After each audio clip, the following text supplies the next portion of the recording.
Hello and a warm welcome to another edition of Inside Grand Prix. Today, it's off with lots of glamour to the Côte d'Azur, the trendiest race. Strecke ist gigantisch. Nico Rosberg, will he manage his third win here in a row? And preparation is everything. Fit on the grid. Da macht jedes Detail, jede Kleinigkeit einen Unterschied. Have fun in Monaco.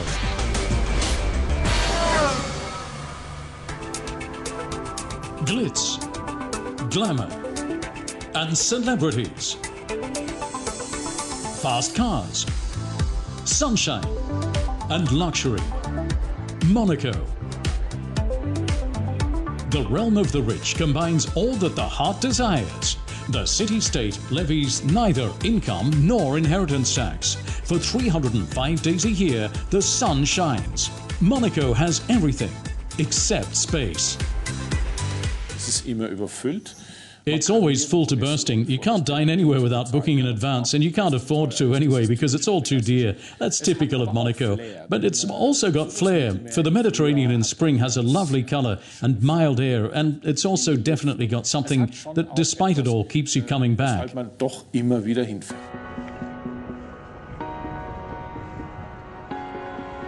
The Principality is the world's most densely populated state.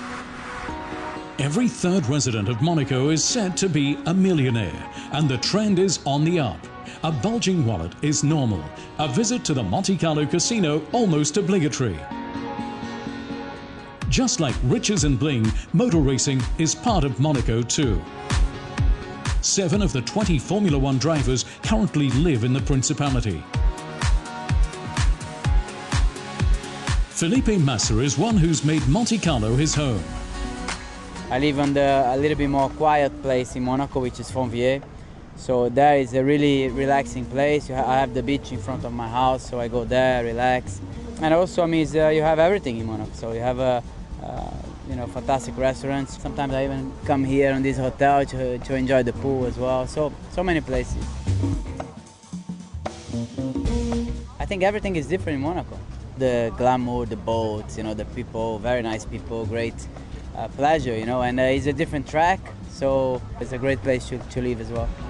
It gets especially full in Monaco in May. As soon as Formula One takes place in Monte Carlo, it's not just motor racing fans who are drawn to the little city-state. To see and be seen is the name of the game then for all kinds of celebs at numerous events around the Grand Prix. For a mere $1,500 a ticket, you can secure yourself a front row space. Shifting gear every 61 meters, only in Monaco. Hey Felipe. Yeah? On average, how often do you change gear per minute during the season? I don't know, 66, I would say. I would say 66.2. Nearly right, lads. These days, F1 drivers change gear on average 46 times a minute. At the Monaco Grand Prix, even more. There, it's always been constant gear changes. Back then, still purely mechanical. It's something terribly exhilarating. I mean, you're talking of, in my time, 3.5 hours and 14 gear changes every lap. I mean, it was pretty hard work. And it's so emotional. I mean, the whole thing. And at the end, of course, Prince Rainier was there and Princess Grace when I was driving. And to go up and receive the garland was very emotional. The legendary street circuit, race distance around 260 kilometers, as ever unusually short and unusually demanding. Whether in the past or now, around 19 corners, quick shifting is required, mentally and manually. During my time in Formula One, it was a very difficult affair, as first you had to get the right gear, and then when shifting down, you also had to touch the throttle in between, double declutching, so you didn't break the cogwheels. And you also couldn't let the clutch back too quickly, or the engine would over-rev, the back axle seize, and you could potentially have an accident. It was tricky. Today it's child's play, all controlled by computer. Back then, high-tech. For Nico Rosberg today, something that takes getting used to. Ich bin hier komplett Beine gespreizt. My legs here are completely spread out. This huge gearbox and drive shaft right here in the middle. And then on the far right, the throttle. And on the far left here on the other side, the clutch for changing gear. All very strange. Also echt ganz komisch. Slowly but steadily, progress evolves.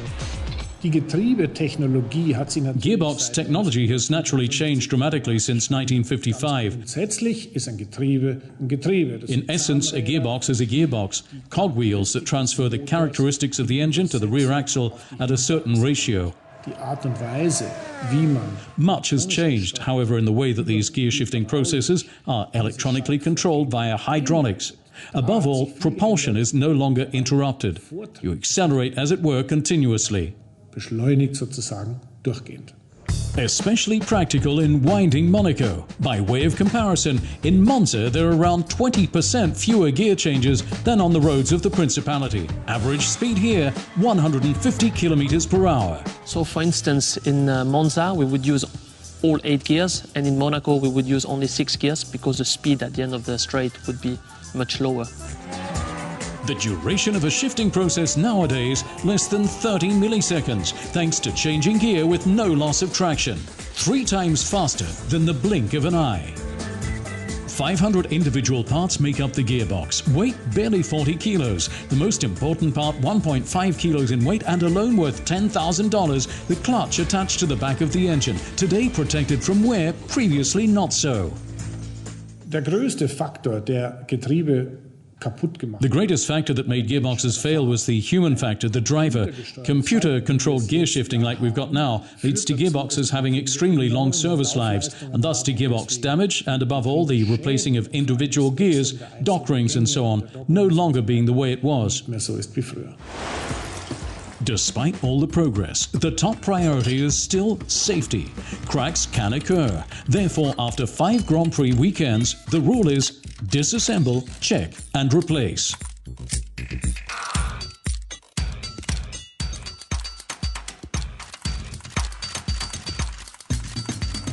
The gearbox under immense strain.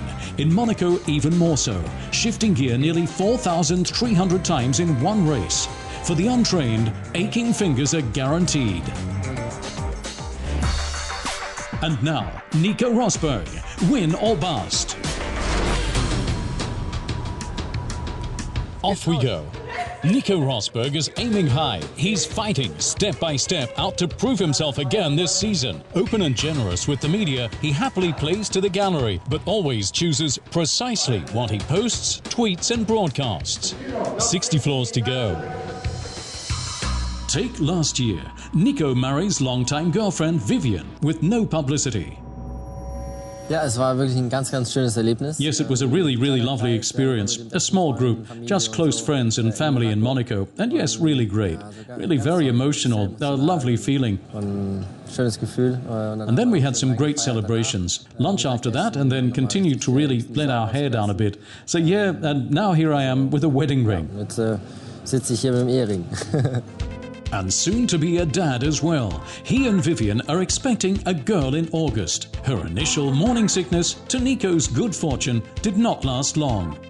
Das beste Zeichen war, dass sie für mich wieder gekocht hat. The best sign was that she cooked for me again. That was a real luxury again for me because she cooks so well, and I really missed that for a couple of weeks because she simply wasn't up to it. Nicht danach war, ja. According to rumor, racing drivers get a 1/10 of a second per lap slower each child they have. However, that's not putting Rosberg off. He sees fatherhood more as an opportunity. My father did the fastest qualifying lap ever in Formula One, a month after I was born. So there's that example too. Let's see. But undoubtedly, it may certainly change quite a bit. Kann es schon einiges ändern. For now, though, the 29-year-old has to concentrate on Monaco. Here he has the chance of winning his home Grand Prix for the 3rd time in succession. If not now, then when? The clock is ticking. Rosberg, self-critical. I'm certain that I'm not yet at my peak as a racing driver. That's to come. It's probably not that far off, because now at 29, I'll probably be there soon. But I've still got some upward leeway, and I'm pushing to get there. But pushing alone is not enough. In 4 of 5 races, he finished behind teammate Hamilton. Rosberg's due strategy: to become more efficient in my training and my approach, to interact better with the team, so that they support me even more, so that we work together even better. Things like that. It all ultimately contributes to me becoming a better racing driver and being faster on the track. 3, 2, 1, go! Rosberg, ambitious, motivated, fighting fit. At home in Monaco, he naturally wants to win again after his victory in Spain. It is for sure a race like any other, but one of the year's highlights as well. The circuit is amazing. All my friends, family, they're all there. I now drive along my old school route in a Formula One car through the tunnel. It's all a fantastic experience. Experience that needs to be put to good effect, step by step, aiming for the top. I do my thing, I do it my way and try to have as much success as possible. And I want to show that in the end, I'm in front. Oh my God. No easy undertaking. At the top, there's room for only one man. Victory in Monaco, crucial. Another key milestone on this path. Keep your fingers crossed for me on the weekend. Caught in the net. Here are the highlights from social media. Flashback, McLaren Honda ahead of the Spanish Grand Prix, still eyeing up a new look, but then the implementation's not great. Plenty for the fans to discuss. Lotus's reply to the post: let's not be adding any gold, okay? Talking of Lotus, even though you can't tell it by looking at him, aside from F1, Romain Grosjean's passion is cooking. At home, he's the boss in the kitchen. A cooking duel among the Reds as well. Who'll conjure up the best tortilla? Making the running this time, test drivers Esteban Gutierrez and Marc Genet. New fodder from Hamilton fans, sexy Lewis goes shirtless, but with something on his finger. What's Nicole Scherzinger's ring doing there again? We'll stay on the case. From on and off relationships to one of great consistency, for his years of loyalty and his involvement in Formula One, Sir Frank Williams receives the Bernie Ecclestone Award from Brembo. Congratulations! Well done too to Nico Rosberg, who after his first win this season is looking forward to Monaco all the more. For me, it's an awesome weekend to go to Monaco, racing in my home, waking up in my bed, and then going to the putting on the overall at home in my apartment and going to the racetrack.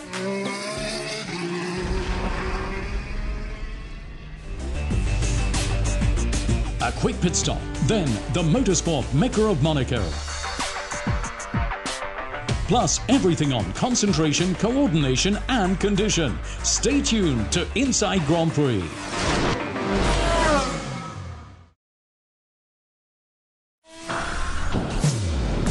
Welcome back to Inside Grand Prix. Coming up, the latest from the paddock. And now, the world champion. Precision work between the barriers.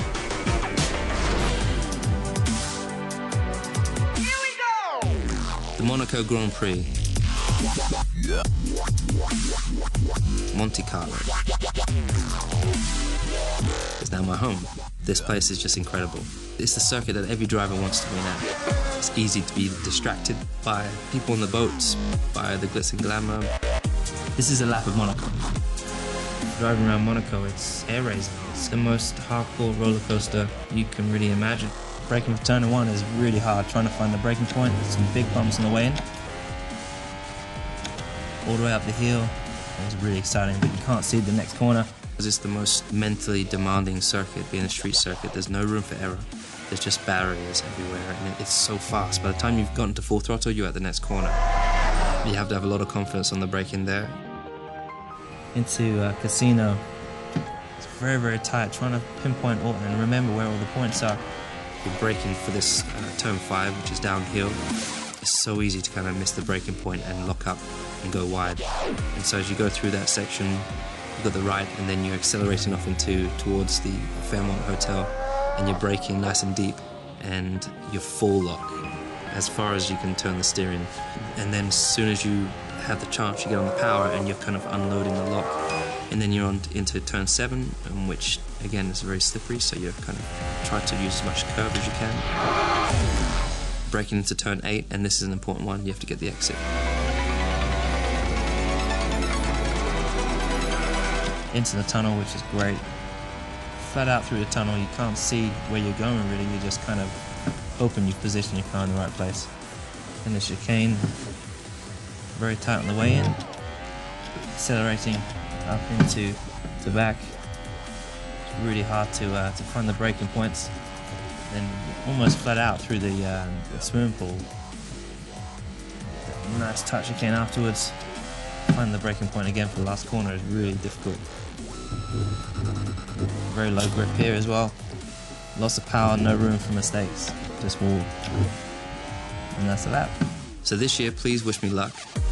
This is the track that Ayrton Senna won it so many times, and he was the best. So if I can win here more, and this year there'll be one step to being closer to him. Now we come to the latest championship standings. In the drivers' table, after his win, Rosberg makes up a few points on Hamilton.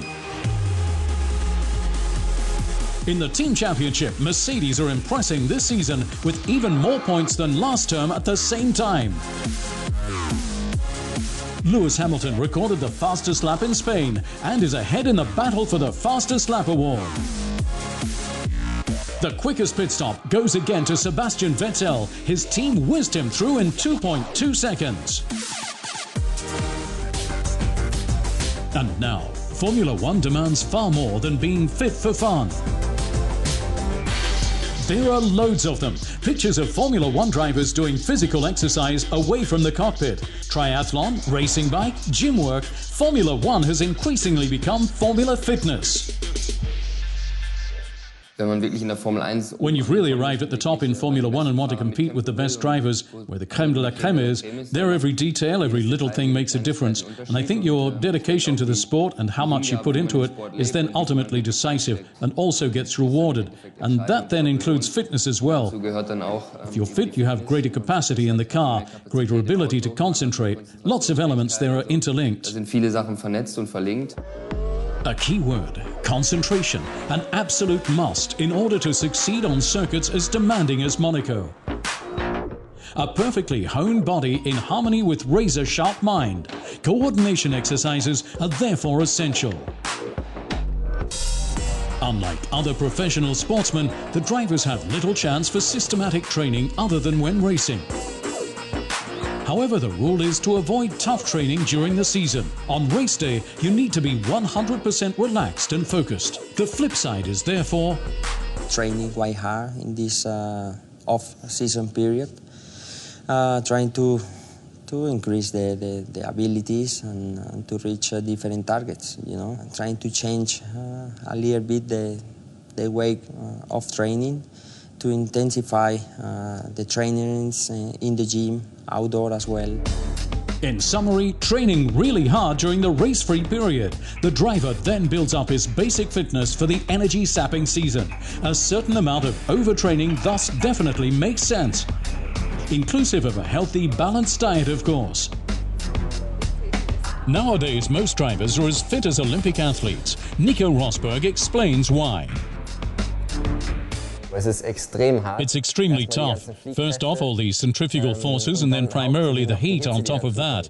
You've a helmet and balaclava on, your visor's down, no air gets in, and enormous heat gets created inside. The fuel is right behind you. It gets very hot, up to 70 degrees. And the outside temperature can then be 40 degrees as well at hot races, and air humidity 97%. So those are the moments where driving a Formula One car becomes extremely tough. There's one more reason for the new fitness-first mentality, the mental component of the training. The top drivers especially have to withstand great mental strain in the nerve-wracking battle for the title, noticeable since last year at Mercedes in particular.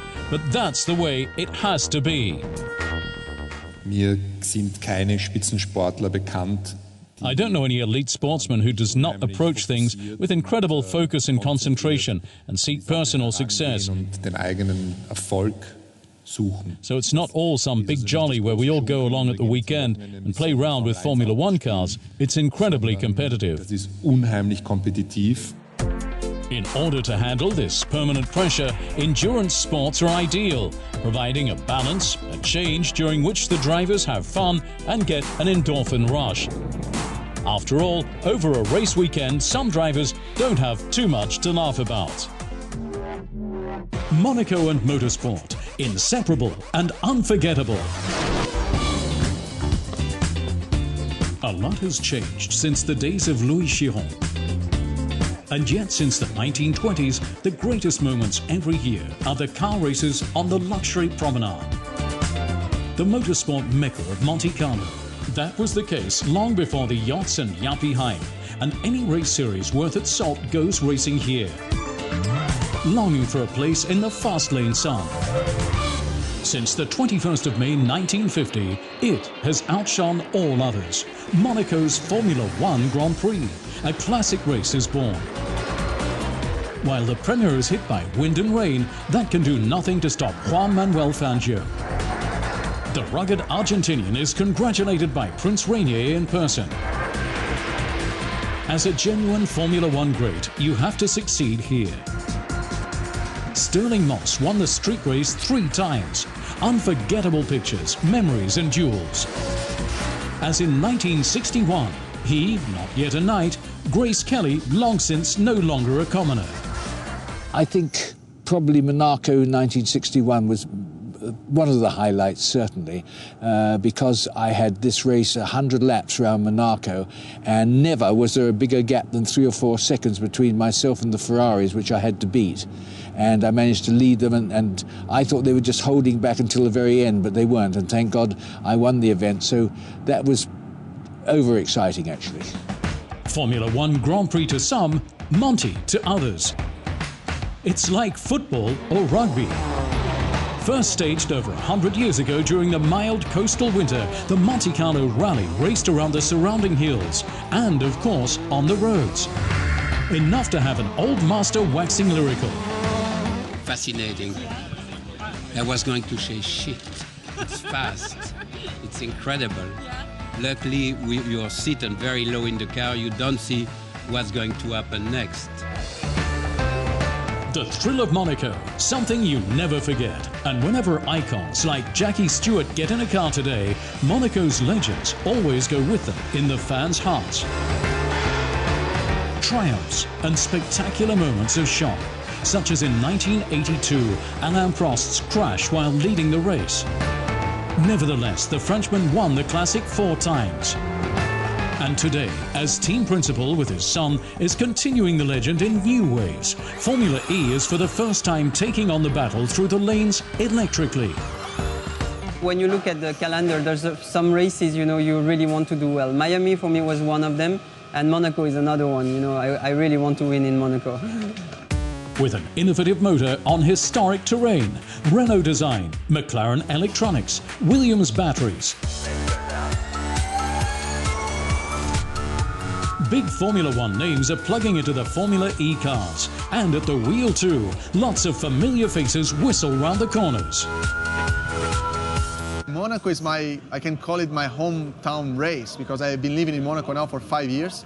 I've been actually cycling the track many times now. They resurface all of it, so it looks really amazing. Fantastic atmosphere, great entertainment, with several vehicles crashing into each other after the start. Sebastian Buemi drives a totally faultless race, and at the end is crowned by Prince Albert II, the first zero-emission race winner in Monte Carlo. Finally, a very good weekend from pole position to win. It's an amazing feeling, and especially in Monaco, so I couldn't be more happy. Historic moments in the motorsport mecca, where the echo of unforgettable races reverberates from every wall, and where everyone who succeeds here becomes part of the great legend. Here now, the news.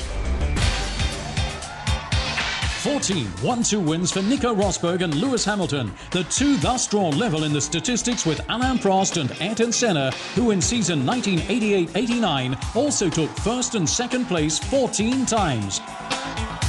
In wins this year, it's 3-1 to Hamilton, an advantage for the reigning world champion.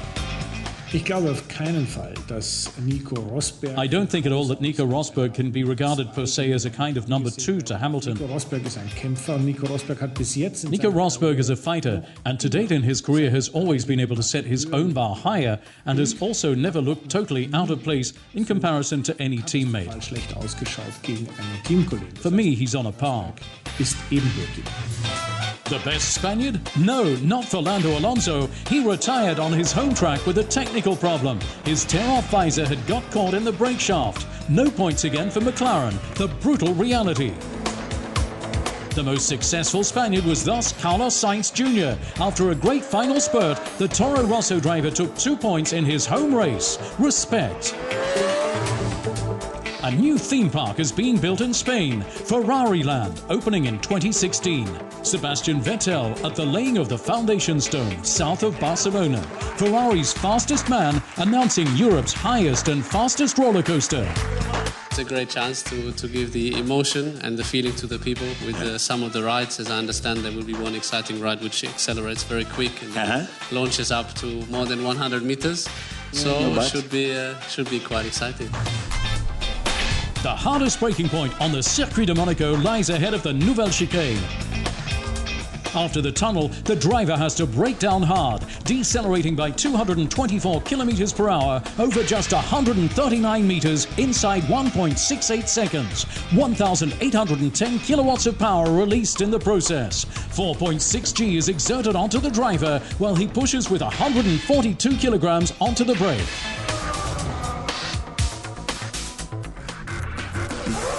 That was Inside Grand Prix for today. In the next program, everything about the Canadian Grand Prix. For now, enjoy the race in Monaco.